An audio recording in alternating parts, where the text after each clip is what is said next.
નમસ્કાર વિદ્યાર્થી મિત્રો, ગયા જીનીટના લેક્ચરમાં આપણે ચેપ્ટર નંબર 4 સમતલમાં ગતિ એના MCQ સોલ્વ કરતા હતા.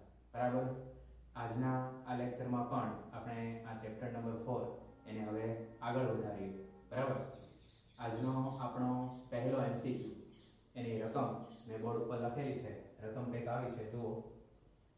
રકમ એવી છે કે એક કણના સ્થાન સદિશ RT बराबर t square I cap plus 3t j cap plus 24 k cap metre वडे आपी शकाय छे. तो t बराबर 2 सेकंड माटे वेगનું મૂલ્ય ખાલી જગ્યા હોય. બરાબર. આપણે વેગનું મૂલ્ય શોધવાનું છે. સ્થાન સદિશ આપેલો છે આપણને. સ્થાન સદિશ ઉપરથી આપણને વેગનું મૂલ્ય મળી જાય. જો સ્થાન સદિશ શું આપેલો છે તો કે સદિશ RT बराबर t स्क्वायर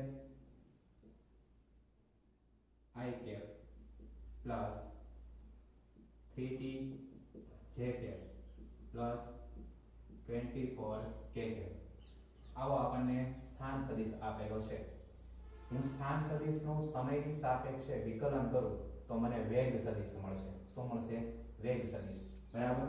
તો વેગ સદિશ v बराबर d rt छेदमा dt. स्थान सदिशનું સમયની સાપેક્ષે વિકલન એ આપણને શું આપે? વેગ સદિશ આપે. બરાબર. તો આના બરાબર d ના છેદમાં dt. rt એની જગ્યાએ હું આ કિંમત મૂકી દઉં છું. તો શું છે કિંમત? t square I cap plus 3t j cap plus 24 k cap. बराबर. હવે માત્ર વિકલન કરવાનું છે. તો સદિશ v બરાબર t સ્ક્વેર નું વિકલન શું થાય? ઘાત આગળ ને ઘાતમાંથી 1 બાદ. તો t સ્ક્વેર નું વિકલન 2t into I cap plus 3t નું વિકલન 3 તો અચળ છે, વિકલનની બહાર. t નું t ની સાપેક્ષે વિકલન 1 થાય. બરાબર. ઇન્ટુ j कैप प्लस 24 અચળ છે, વિકલન કેવું થાય? 0. બરાબર. એટલે આ આવશે 0. તો વેગ સદિશ આપણને શું મળ્યો? v બરાબર 2t I cap plus 3j cap. બરાબર. હવે રકમમાં આપણને t બરાબર કેટલા આપ્યા છે? 2 સેકન્ડ. તો t બરાબર 2 સેકન્ડ. तो આપણને વેગ સદિશ શું મળશે? સદિશ v બરાબર 2 t ની જગ્યાએ કેટલા લખાય? 2 into I cap plus 3j cap. तो सदिश v बराबर 2 दू 4 I प्लस 3j. बराबर. तो આપણને સદિશ v મળ્યો. બરાબર. જ્યાં 4 છે એ વેગનો x ઘટક છે અને 3 એ વેગનો y ઘટક છે. આપણે તો શું શોધવું છે? વેગનું મૂલ્ય. તો વેગનું મૂલ્ય શોધવું હોય તો v બરાબર વર્ગમૂળમાં વેગનો x ઘટક અને વેગના y ઘટકનો વર્ગ એનો સરવાળો એનું વર્ગમૂળ. તો વેગનો x ઘટક કેટલો છે? 4. તો 4 નો વર્ગ પ્લસ y ઘટક કેટલો છે? 3. તો 3 નો વર્ગ. તો v बराबर वर्गमूल 4 નો વર્ગ 16 અને 3 નો વર્ગ 9. बराबर. तो v बराबर वर्गमूल 16 ने 9 25. तो v बराबर 25 નું વર્ગમૂળ 5 મીટર પર સેકન્ડ. બરાબર. આટલો આપણને વેગ મળે. આપણો જવાબ આવશે ઓપ્શન નંબર સી. બરાબર. સ્થાન સદિશ આપેલો હતો અને t બરાબર 2 સેકન્ડ પછી આપણે વેગનું મૂલ્ય શોધવાનું હતું. તો સ્થાન સદિશનું આપણે સમયની સાપેક્ષે વિકલન કર્યું એટલે આપણને વેગ સદિશ મળ્યો. એ વેગ સદિશ જે મળ્યો 2t I cap plus 3j cap એમાં t બરાબર 2 સેકન્ડ મૂક્યું એટલે આપણને આ કિંમત મળી. બરાબર. એટલે વેગના બે ઘટકો મળ્યા, x ઘટક અને y ઘટક. આપણે વેગનું મૂલ્ય શોધવું છે એટલે વેગના x અને y ઘટકોનો વર્ગોનો સરવાળો એનું વર્ગમૂળ કરીએ એટલે આપણને વેગનું મૂલ્ય મળે. જે કેટલું મળ્યું? 5 મીટર પર સેકન્ડ. બરાબર. તો આપણો પહેલો MCQ. પછી જોઈએ બીજો MCQ. એમાં શું કીધું જુઓ, એક પદાર્થ કણનું સ્થાન 5 સેકન્ડમાં સદિશ r1 બરાબર 2i - 2j 3k થી બદલાય અને r2 બરાબર 3i 2j k થાય છે, તો તેનો સરેરાશ વેગ શોધો. 5 સેકન્ડમાં સ્થાન બદલાઈ જાય છે, r1 માંથી કેટલું થઈ જાય છે r2. તો આપણે સરેરાશ વેગ શોધવાનો છે. તો t બરાબર કેટલો આપ્યું છે 5 સેકન્ડ. તો સરેરાશ વેગ એને આપણે એંગ્યુલર બ્રેકેટ અથવા તો ત્રિકોણ બ્રેકેટમાં દર્શાવીએ તો સરેરાશ વેગ v બરાબર સદિશ r2 - સદિશ r1 છેદમાં t. આ સૂત્ર છે બરાબર. r2 માંથી r1 બાદ કરી નાખીએ અને એને સમય વડે ભાગી નાખીએ તો આપણને સરેરાશ વેગ મળી જશે. તો સરેરાશ વેગ v બરાબર r2 કેટલા આપ્યા છે, તો r2 છે 3i plus 2j minus k minus r1 એની કિંમત કેટલી છે 2i minus 2j plus 3k આખાના છેદમાં સમય t કેટલો આપેલો છે 5. બરાબર છે. હવે આપણે અંશની બાદબાકી કરવાની છે. જો સરેરાશ વેગ v બરાબર 3i અને આ માઈનસ થી અંદર જાય એટલે માઈનસ 2i.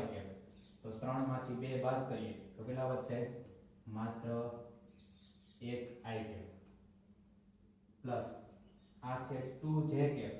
આ માઈનસ અંદર જાય તો માઈનસ માઈનસ પ્લસ 2j. તો 2j પ્લસ 2j કેટલા આવશે 4j. પછી આ માઈનસ k છે, આ માઈનસ અંદર જાય તો માઈનસ પ્લસ માઈનસ તો માઈનસ k માઈનસ 3k તો કેટલું આવશે માઈનસ 4k. આખાના છેદમાં કેટલા 5. હવે હું અંશ છે એને અલગ અલગ છેદ આપી દઉં તો શું મળશે આપણને, સરેરાશ વેગ v બરાબર આમ લખી શકાય i ના છેદમાં 5 પ્લસ 4 ના છેદમાં 5 j માઈનસ 4 ના છેદમાં 5 k. તો સરેરાશ વેગ v બરાબર આ i ના છેદમાં 5 છે એટલે 1/5 થાય અને 1 ના 5 ભાગ એટલે કેટલા થાય 0.2. તો 0.2 i બરાબર 1/5 એટલે શું લખાય 0.2 i પ્લસ 4 ના છેદમાં 5 એટલે 0.8 j માઈનસ 4 ના છેદમાં 5 એટલે અગેન 0.8 k બરાબર. તો આ આપણને મળી ગયો સરેરાશ વેગ. હવે આવો ઓપ્શન છે કે નહીં આપણે ચેક કરી લઈએ બરાબર. 0.2i plus 0.8j minus 0.8 k તો માઈનસ 0.8 k એટલે આપણો ઓપ્શન નંબર ડી એ સાચો જવાબ થાય બરાબર. આમાં શું કર્યું આપણે જુઓ, r2 માંથી r1 ને બાદ કર્યો છે અને એને 5 વડે ભાગ્યા છે બરાબર. સિમ્પલ કેલ્ક્યુલેશન છે એટલે આપણો જવાબ આવશે સરેરાશ વેગ v બરાબર 0.2i plus 0.8j minus 0.8 k બરાબર. ઓકે, હવે ત્રીજો MCQ જોઈએ. જો રકમ શું કહે છે, તો કે એક વસ્તુએ કાર્ટેશીય યામાક્ષોની દિશામાં કાપેલા અંતરો x બરાબર 3t2, y બરાબર 2t2 8t અને z બરાબર 6t 5 છે. તો કણનો પ્રારંભિક વેગ શોધો. હવે આપણે કણનો પ્રારંભિક વેગ શોધવાનો છે. કણ છે એ ત્રણેય દિશામાં કંઈક અંતર કાપે છે બરાબર છે.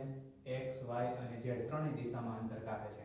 તો આપણે ત્રણેય દિશામાં કણનો પ્રારંભિક વેગ કેટલો એ પહેલા આપણે મેળવી લઈએ અને પછી આપણે ત્રણેય દિશાનો પ્રારંભિક વેગ મળી જાય પછી એનો આપણે સરવાળો કરી વર્ગ કરશું અને એનું વર્ગમૂળ કાઢશું એટલે આપણને કણનો પ્રારંભિક વેગ મળી જશે બરાબર તો પહેલા આપણે x દિશામાં કણનો પ્રારંભિક વેગ કેટલો એ શોધીએ તો x બરાબર આપણને શું આપેલું છે 3t².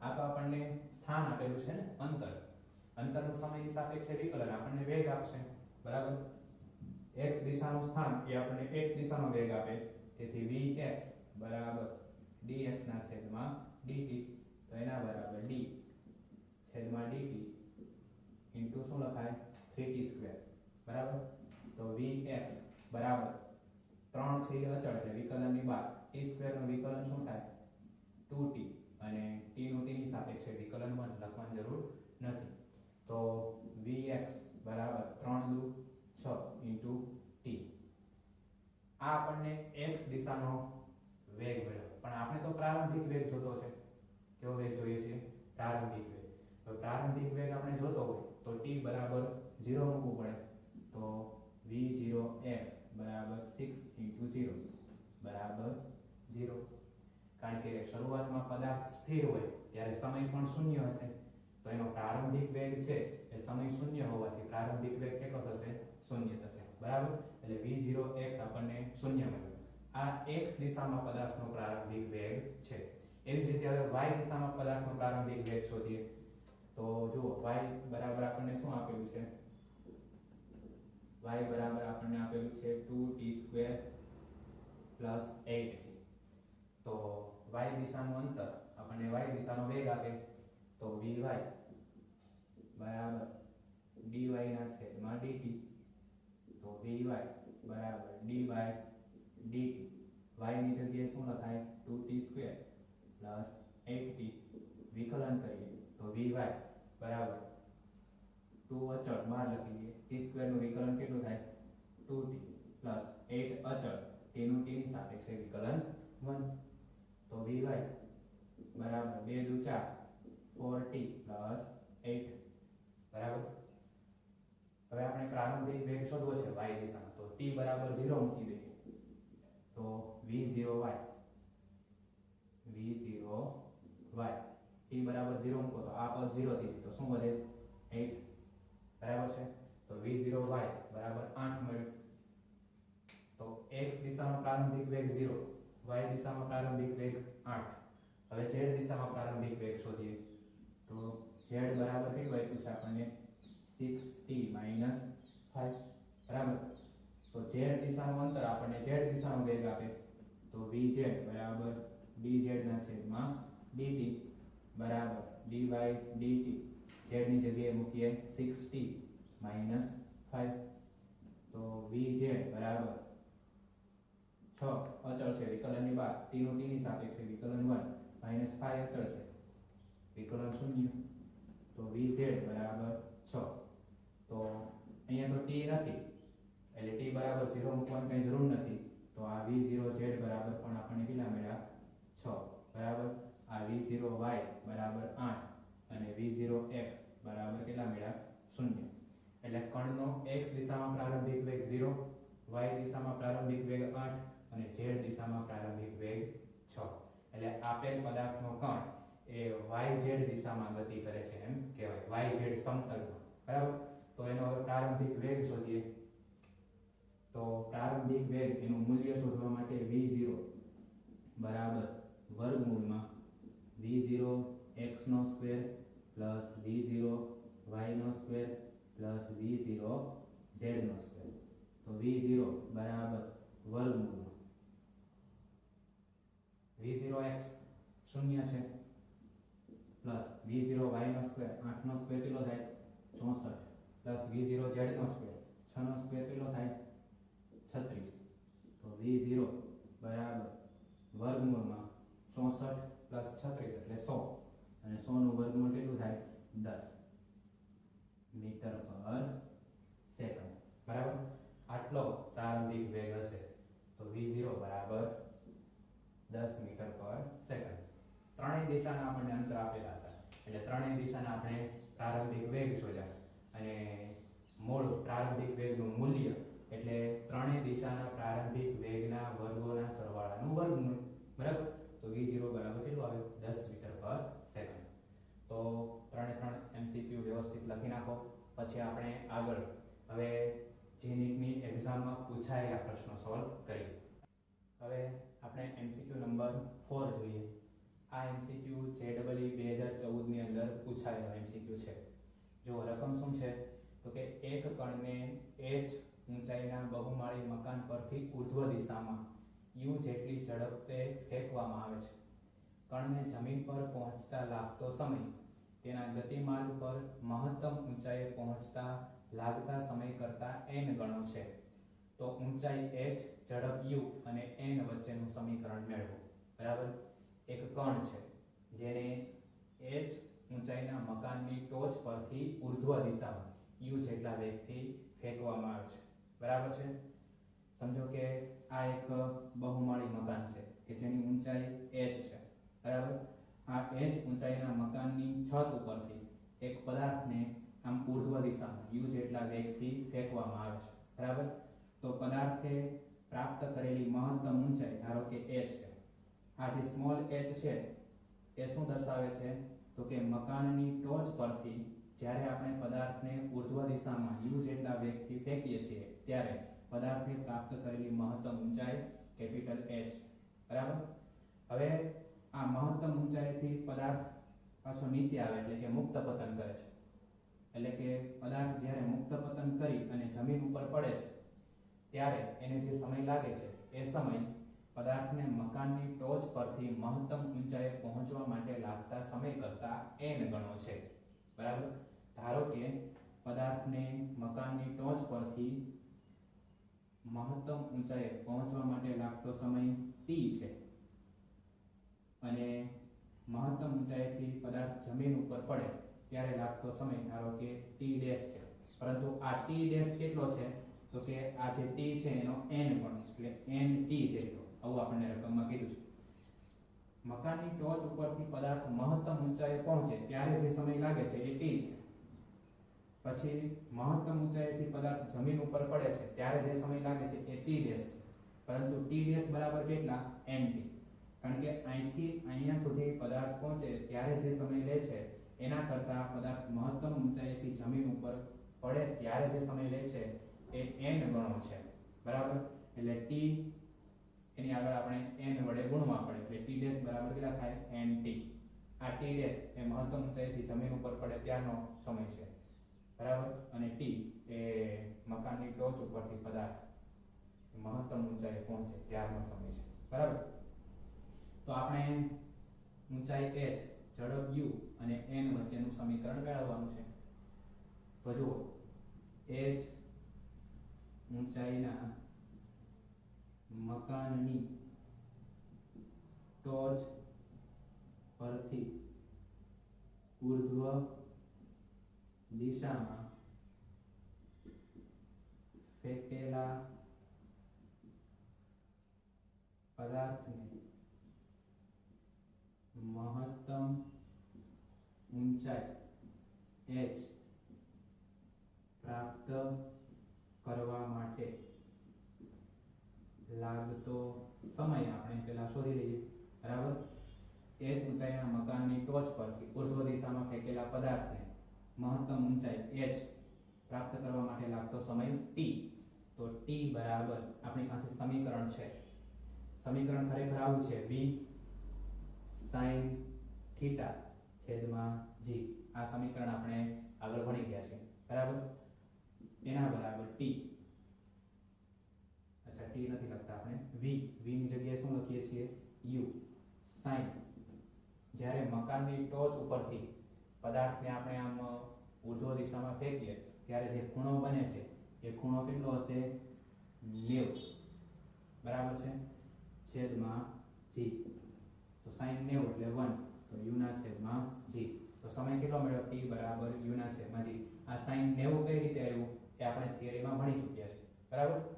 એટલે અત્યારે આપણે ડાયરેક્ટ લખીએ છીએ t બરાબર u ના છેદમાં g। આટલો સમય મકાનની ટોચ ઉપરથી પદાર્થને મહત્તમ ઊંચાઈએ પહોંચવા માટે લાગશે। હવે આપણે શું કરીએ તો કે પદાર્થ જ્યારે મહત્તમ ઊંચાઈથી જમીન ઉપર પડે છે ત્યારે એને મેળવેલી ઝડપ શોધીએ। મુક્ત પતન દરમિયાન પદાર્થે મેળવેલી ઝડપ અચળ પ્રવેગી ગતિના ત્રીજા સમીકરણ અનુસાર v² - u² બરાબર 2as છે અચળ પ્રવેગી ગતિનું ત્રીજું સમીકરણ બરાબર. ત્યાં આપણે v² આ -u² છે અને આ બાજુ લઈ જાઓ તો u² પ્લસ 2m એની જગ્યાએ g લખીએ કારણ કે પદાર્થ છે એ મુક્ત પતન કરે એટલે ગુરુત્વાકર્ષણ બળની અસર હેઠળ ગતિ કરે છે એટલે એની જગ્યાએ g બરાબર અને s એની જગ્યાએ આપણે ઊંચાઈ h લેશું બરાબર. તો v બરાબર વર્ગમૂળમાં u² પ્લસ 2gh આટલી એને ઝડપ મેળવી હશે. પદાર્થ જ્યારે નીચે પડે ત્યારે એની ઝડપ કેટલી હશે? આટલી બરાબર. હવે આપણે શું કરીએ તો કે અચળ પ્રવેગી ગતિના સમીકરણ પરથી અચળ પ્રવેગી ગતિના સમીકરણ પરથી અચળ પ્રવેગી ગતિનું પહેલું સમીકરણ v બરાબર u પ્લસ at. આમાં u બરાબર આપણે લખીએ માઈનસ u કારણ કે પદાર્થ છે એ ઉપર જાય ત્યારે પ્લસ u નીચે આવે ત્યારે માઈનસ u. પછી a બરાબર આપણે g લખીએ ગુરુત્વ પ્રવેગ અને t બરાબર t ડેશ લખીએ. પદાર્થ ઉપર જતો હશે ત્યારે સમય t, પદાર્થ નીચે આવે ત્યારે સમય કેટલો? t ડેશ બરાબર. આ ત્રણેય કિંમત આપણે આની અંદર મૂકીએ તો v બરાબર -u plus g t dash. પરંતુ t ડેશ એટલે કેટલા લખાય? nt લખાય. તો v બરાબર -u plus g t dash ની જગ્યાએ nt. પરંતુ t એટલે શું લખાય? તો કે u ના છેદમાં g. t બરાબર શું લખાય? u ના છેદમાં g. તો આ કિંમત અહીંયા મૂકી દો તો v બરાબર -u પ્લસ gn. t એટલે u ના છેદમાં g. g શું થઈ જાય? કેન્સલ. તો v બરાબર -u પ્લસ n. આ ઝડપ અને આ ઝડપ બંનેને આપણે સરખાવીએ તો આ ઝડપ છે એમાં ડાબી બાજુ શું છે? જો v, અહીંયા ડાબી બાજુ v, તો ડાબી બાજુ કેન્સલ થઈ જાય. જમણી બાજુને સરખાવીએ આપણે તો શું લખાય? વર્ગમૂળમાં u² પ્લસ 2g. હવે અહીંયાથી સ્મોલ h છે ને એની જગ્યાએ હું કેપિટલ h લખું. સ્મોલ h ની જગ્યાએ શું લખું? Capital h. તો કેપિટલ H બરાબર અને આમ લખું છું nu માઈનસ u. બંને બાજુ આપણે વર્ગ કરીએ તો u² પ્લસ 2gh બરાબર nu માઈનસ u². હવે nu માઈનસ u² એટલે દ્વિપદી વિસ્તરણ આવી ગયું. તો u² પ્લસ 2gh પહેલા પદનો વર્ગ એટલે n² u² પ્લસ બીજા પદનો વર્ગ u² માઈનસ 2 ગુણ્યા પહેલું બાજુ પદ તો 2n u into u એટલે u² બરાબર. આનું વિસ્તરણ થઈ ગયું. બંને બાજુથી u² કેન્સલ. તો 2gh બરાબર n² u² minus 2n u². આ પદમાંથી n u² અને આ પદમાંથી n u² કોમન કાઢીએ તો 2gh બરાબર n કોમન કાઢ્યો. કૌંસમાં શું વધે? n માઈનસ 2 અને u² પણ કોમન કાઢ્યો બરાબર છે. તો 2gh બરાબર nu² n માઈનસ 2. આ આપણને મળી ગયો કેપિટલ H સ્મોલ n અને u વચ્ચેનો સંબંધ. ઓપ્શન નંબર A 2gh બરાબર nu² n માઈનસ 2 બરાબર. તો આ છે આપણો MCQ નંબર 4. વ્યવસ્થિત ગણતરી જોઈ લેજો બરાબર છે. JEE 2014 ની અંદર પૂછાયેલો MCQ છે. ક્લિયર? ઓકે, હવે આગળના MCQ જોઈએ. હવે આપણે 5મા નંબરનો MCQ જોઈએ. આ MCQ NEET 2013 ની અંદર પૂછાયેલો MCQ છે બરાબર. જો રકમ શું છે તો કે પ્રારંભિક બિંદુ A પર એક પ્રક્ષિપ્તની ગતિ 2i + 3j મીટર પર સેકન્ડ છે. તેની બિંદુ B પરની મીટર પર સેકન્ડમાં ગતિ ખાલી જગ્યા હશે બરાબર. પ્રક્ષિપ્ત ગતિ ઉપર આધારિત આ MCQ છે. xy સમતલમાં એક પદાર્થ એ પ્રક્ષિપ્ત ગતિ કરે છે બિંદુ a પાસે એની ગતિ કેવા પ્રકારની છે એ આપેલું છે અને બિંદુ b પાસે આપણે આ પદાર્થની ગતિ કેવી હશે એ કહેવાનું છે બિંદુ a પાસે x દિશામાં પદાર્થ એ 2i કેપ જેટલા વેગથી ગતિ કરે છે અને y દિશામાં પદાર્થ 3j કેપ જેટલા વેગથી ગતિ કરે છે પ્રક્ષિપ્ત ગતિ બાદ પદાર્થ a થી b બિંદુ પાસે પહોંચે છે તો b બિંદુ પાસે એનો x દિશાનો ઘટક તો એનો જ રહેશે y દિશાનો ઘટક ઉલટાઈ જશે એટલે કે x દિશાનો ઘટક છે એ 2i કેપ અને y દિશાનો ઘટક -3j કેપ થઈ જશે બરાબર છે આ ખાસ યાદ રાખવું કે જ્યારે કોઈ પદાર્થ પ્રક્ષિપ્ત ગતિ કરતો હોય ત્યારે એનો સમક્ષિતિજ દિશામાં વેગ અચળ રહે સમક્ષિતિજ દિશાનો વેગ ક્યારે બદલાય નહીં અને શિરોલંબ દિશામાં વેગ છે એ ઉલટાઈ જાય બરાબર શિરોલંબ દિશામાં વેગ છે એ ઉલટાઈ ગયો b બિંદુ પાસે 2i કેપ -3j કેપ પ્રકારની ગતિ હશે બરાબર બિંદુ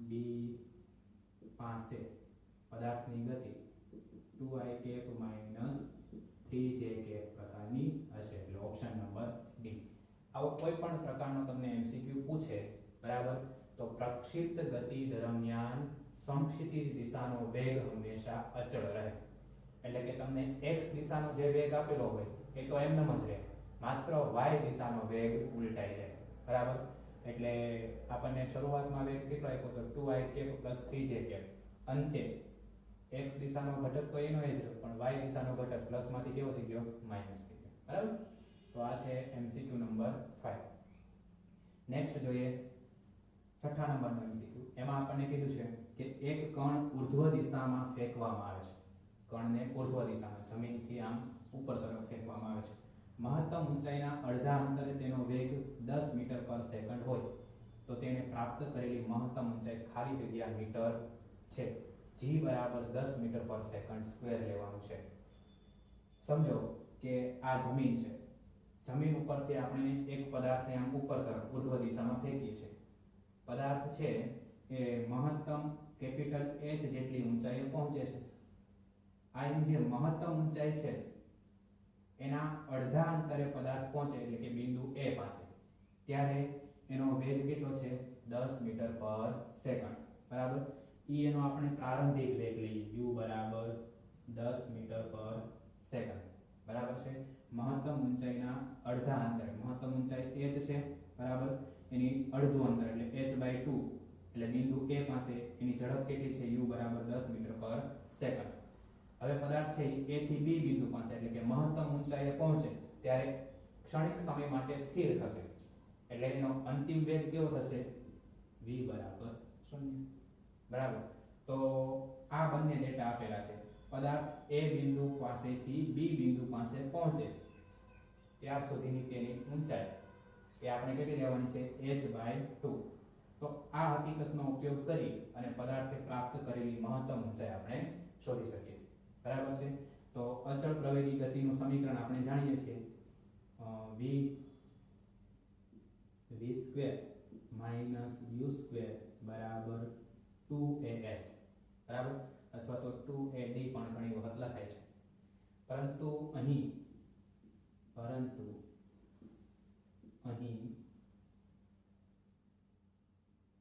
v બરાબર કેવું છે 0 u બરાબર તો કે 10 મીટર પર સેકન્ડ g બરાબર કેવું છે 10 મીટર પર સેકન્ડ સ્ક્વેર તો અહીંયા આપણે a ની જગ્યાએ શું લખશું g પણ g કેવા લખવા પડે માઈનસ શું કામ તો કે પદાર્થ ઉર્ધ્વ દિશામાં ગતિ કરે છે એની ગતિની વિરુદ્ધ દિશામાં પૃથ્વીનું ગુરુત્વાકર્ષણ બળ લાગતું હોય એટલે g છે એ આપણે માઈનસ લેશું તો આ સમીકરણની અંદર હું કિંમત મૂકું v² બરાબર આ -u² છે અને બરાબરની ઓલી સાઈડ લઈ જાઉં તો +u² -2m એની જગ્યાએ મેં શું લખ્યું g એની જગ્યાએ g લખ્યું પણ કેવા g -g બરાબર અને s ની જગ્યાએ આપણે શું લખીશું h/2 બરાબર પદાર્થ a થી b સુધી પહોંચે ત્યારનું અંતર એટલે h/2 ક્લિયર તો 2 2 કેન્સલ. v સ્ક્વેર એટલે 0, કારણ કે v ની કિંમત આપણને 0 આપેલી છે. u સ્ક્વેર, u કેટલું આપેલું છે 10, એનો સ્ક્વેર 100 માઈનસ g કેટલું લેવાનું છે 10 ઇન્ટુ h, આ માઈનસ 10h અને આ બાજુ લઈ આવું તો પ્લસ 10h બરાબર 100. તો h બરાબર 100 ના છેદમાં 10, તો h બરાબર કેટલા આવે 10 મીટર. તો પદાર્થે પ્રાપ્ત કરેલી મહત્તમ ઊંચાઈ કેટલી હશે 10 મીટર. બરાબર, ઓપ્શન નંબર સી. ખ્યાલ આવે? પદાર્થને ક્યાંથી ફેંક્યો તો જમીન પર, તો એને પ્રાપ્ત કરેલી મહત્તમ ઊંચાઈ કેટલી હશે 10 મીટર. આપણને રકમમાં શું આપેલું હતું તો કે પદાર્થ એની મહત્તમ ઊંચાઈના અડધા અંતરે પહોંચે એટલે કે h/2 જેટલા અંતરે પહોંચે ત્યારે એનો વેગ 10 મીટર પર સેકન્ડ છે.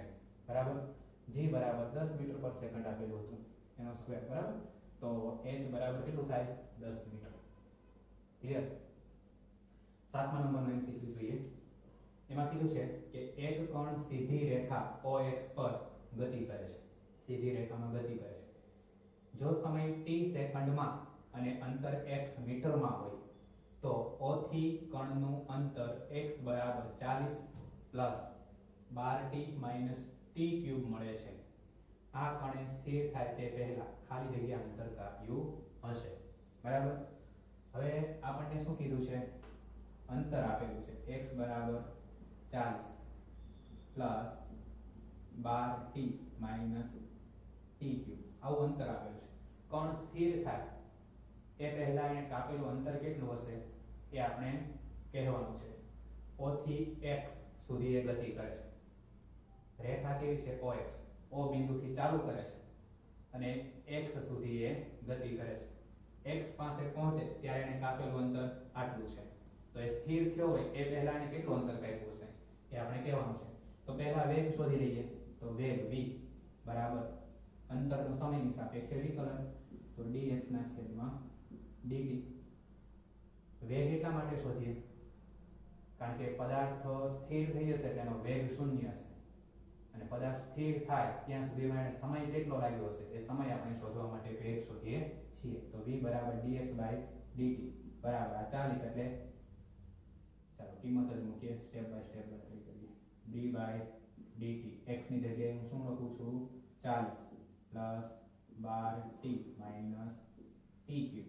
બરાબર, તો v બરાબર આ 40 અચળ પદ છે, વિકલન 0, 12 અચળ એટલે એમનું t નું t ની સાપેક્ષે વિકલન 1 માઈનસ t ક્યુબ નું વિકલન શું થાય ઘાત આગળ અને ઘાતમાંથી 1 બાદ, 3 માંથી 1 બાદ કરો તો એનો વર્ગ. બરાબર, તો v બરાબર 12 માઈનસ 3t સ્ક્વેર. બરાબર છે. કણ સ્થિર હોય ત્યારે વેગ કેવો હશે 0. આ હકીકત આમાં મૂકીએ તો 0 બરાબર 12 માઈનસ 3t સ્ક્વેર. તો 3t સ્ક્વેર બરાબર 12, તો t સ્ક્વેર બરાબર 12 ના છેદમાં 3 કેટલું આવે 4. તો t બરાબર 2 સેકન્ડ. 2 સેકન્ડમાં કણનો વેગ કેવો થઈ જશે 0. બરાબર, તો 2 સેકન્ડ પહેલા એને કાપેલું અંતર આપણે શોધવાનું છે.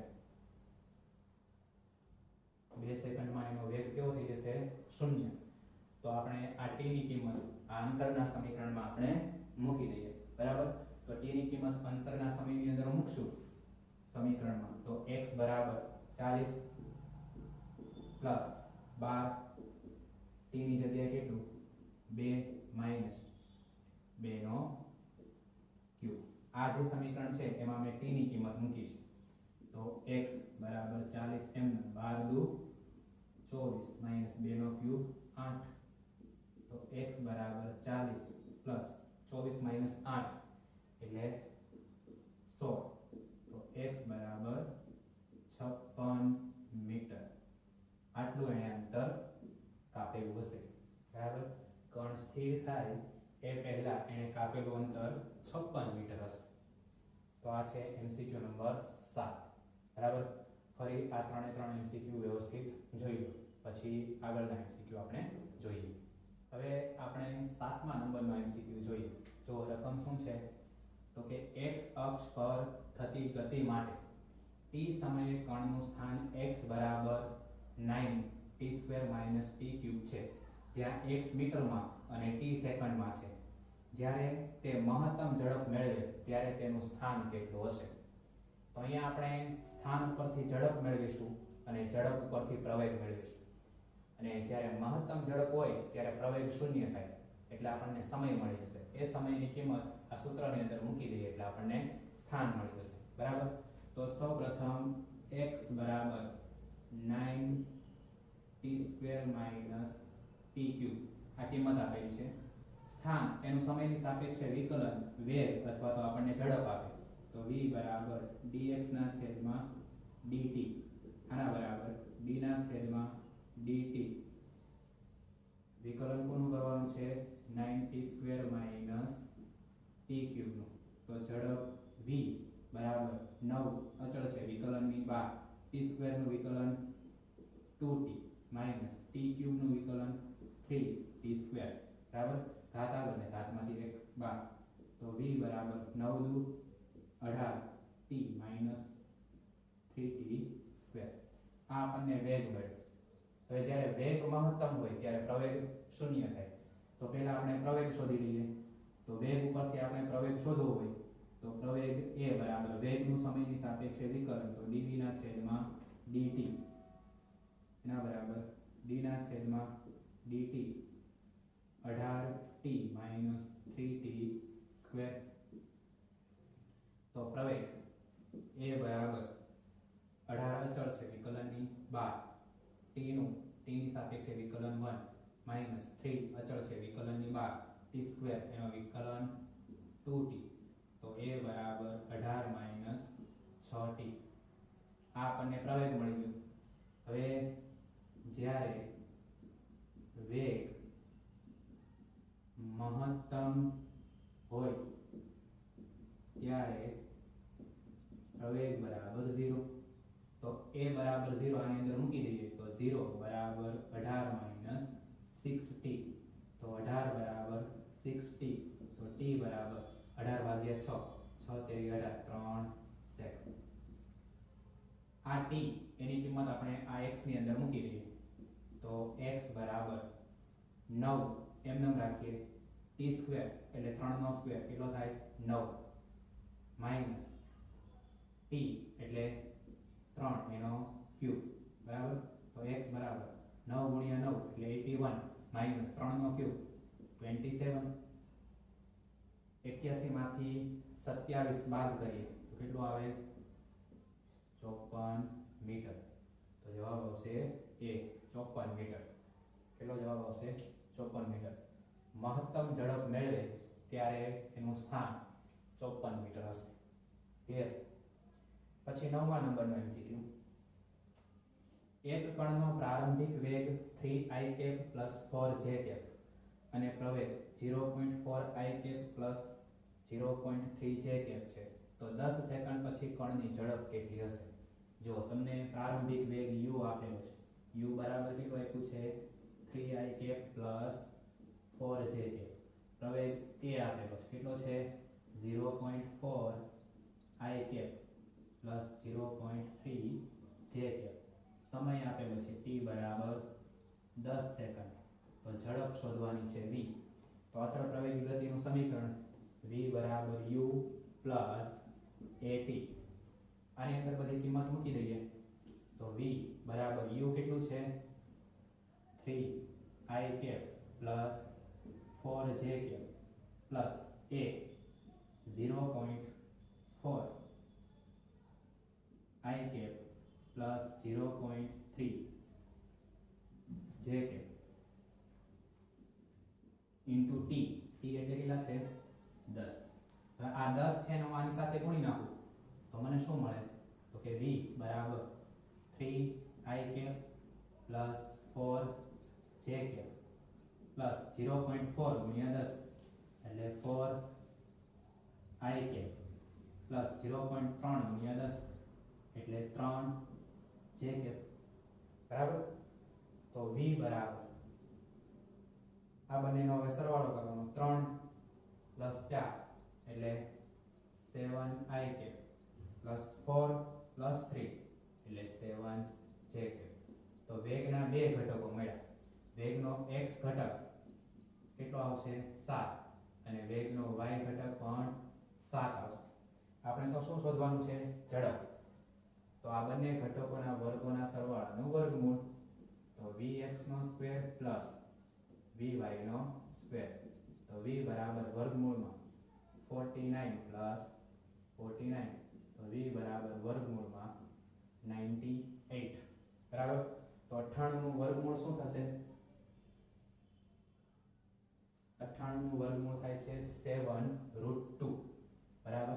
અને આમ લખી શકાય ને, વર્ગમૂળમાં 49 × 2. બરાબર છે. 49 નું વર્ગમૂળ 7 વર્ગમૂળમાં 2.